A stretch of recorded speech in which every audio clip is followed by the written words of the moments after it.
This is Dolynny TV, ladies and gentlemen. Welcome back to another edition of Edmonton Oilers discussion here on the channel. This fine, rainy Tuesday here in southern Alberta. Everybody, it seems, all the way through to the border under a severe thunderstorm warning or a watch good old times in southern Alberta. I tell you, when the Rockies are angry and flowing that air over to us nastily. However, that said, let's get to it and let's get discussing kind of the news from the weekend.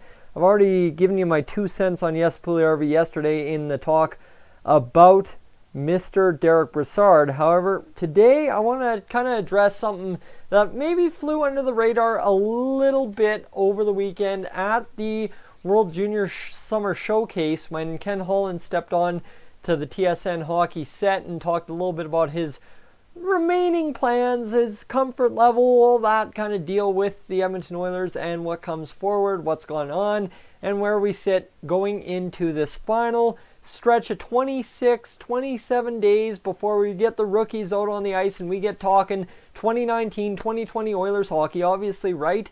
You get talking the rookies on the ice, well then the conversation heats up. Who is going to make this roster out of camp? That's the question. 7-point question. That's what you got to ask yourself. And, well, that all begins sometime slowly in end of August, beginning of September. However, right now, we get to talk about the Oilers and kind of what ends up sitting. What's going on?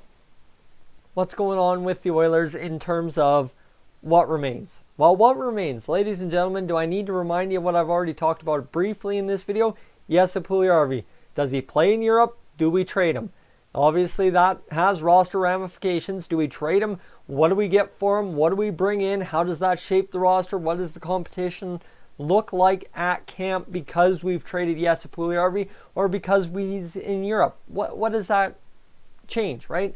And that's a wide open question at this point. Don't kid yourself. Anything's possible. It's Ken Holland. We've seen him trade Milan Lucic for crying out loud. Nobody thought that was possible, but hey, it happens. So anything is possible with Jesse Puljujärvi. Don't take anything off the table at this point. We may even say Jesse say screw it and come back and play for us.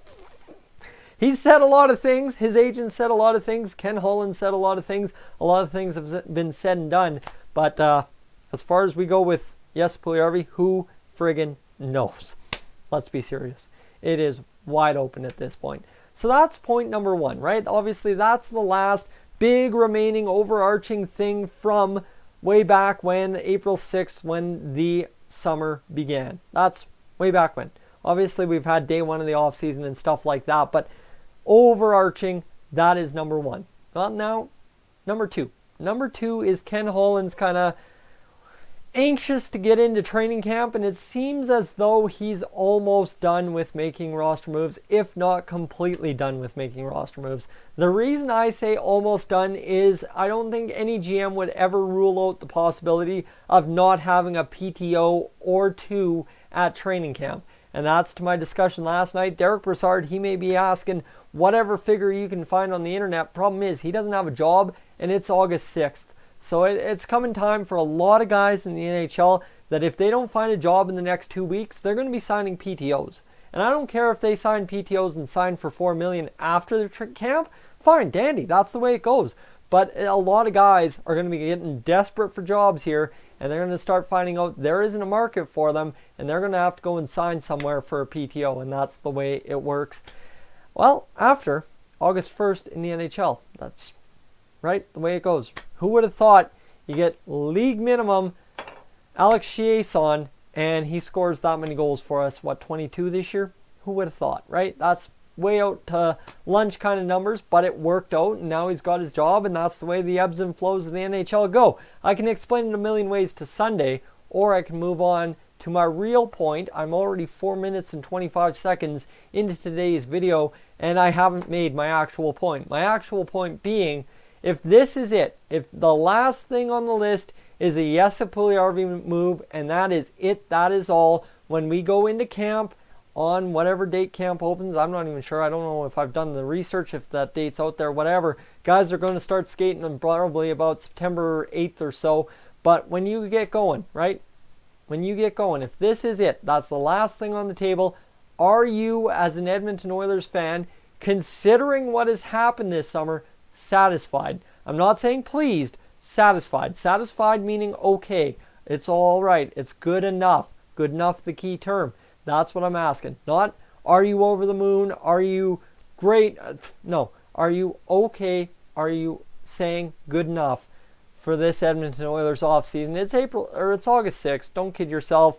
Lots of time for stuff to change. But right now, I'm asking you that as it sits.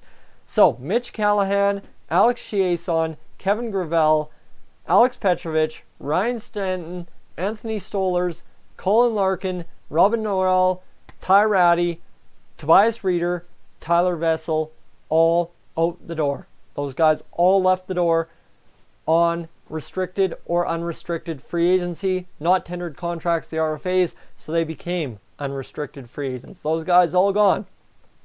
So what do you have? You have Chiasson, Smith, Granlund, Kara, Yurko, Haas, Broberg, Ratty, Vincent Desharnais on a minor contract, Josh Archibald, Jacob Stuckel on a minor contract, Anthony Peluso on an AHL contract, Jake Kulovich on an AHL contract, all signed. Then on Thursday, July 18th, you had James Neal, the day that will forever be crazy. I think this is the day behind because it was actually a Friday that James Neal was traded for, but it is TSN. They are sometimes lagging. No shade at them. It's just I don't prefer TSN. I'm a Sportsnet guy. It is the way it is, and you go where the rights are held, but it is what it is. Traded for Milan Lucic and a 23rd round pick. Well, okay, James Neal, bang, bang. There you go, bang, bang. That was the big trade. Don't put anything past Mr. Ken Holland. And then you've got Mitch Gillum, and Mitch Callahan actually signed with the European team over there in Germany, gone off the AHL team. Mitch Gillum signed as a free agent minors contract in the ECHL. So there you go. That is what you have to worry about right there. Other than that, you've got Andre Sekera waived for the purpose of buyouts.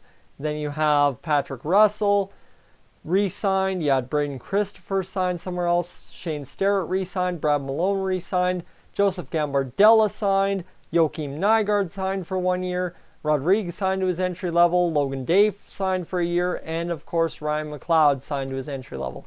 That is literally, that's the list. I'm probably missing one or two things. Like I said, I don't fully trust TSN's hockey coverage, especially if their website is indeed a day behind, as I noted out to you, but calm it, cool it, we're good.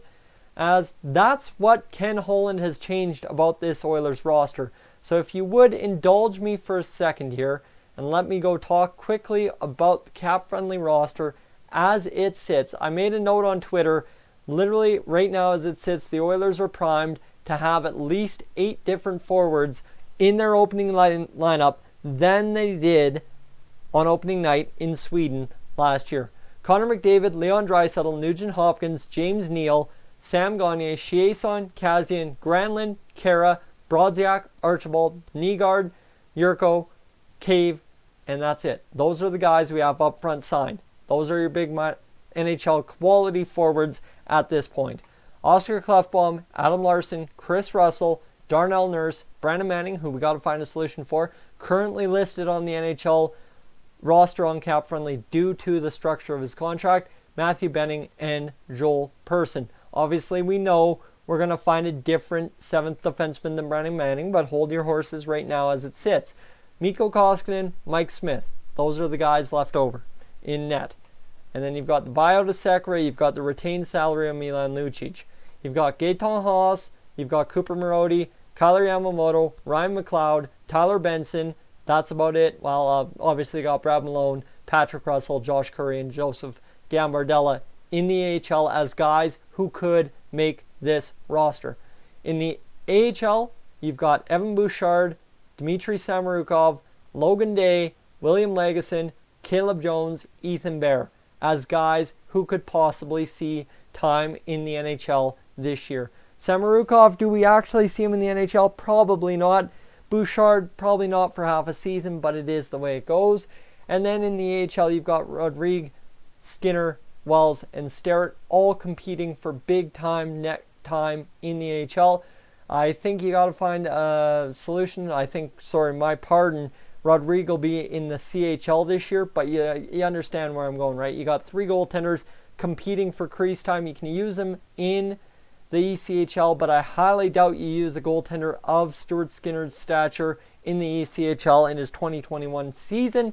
However, that is where it is. So, back to my question. Ladies and gentlemen, if you are all around satisfied with this Oilers roster, are you in the minority, in the majority? That is my question. And that is where I turn it over to you in the comments section down below to let me know. Satisfied and good enough are the two key terms I'm looking for. At this point, if this is it, minus a Jesse Puljujarvi move or plus a Jesse Puljujarvi move, go whichever way you want, are you satisfied? Are you saying this offseason was good enough?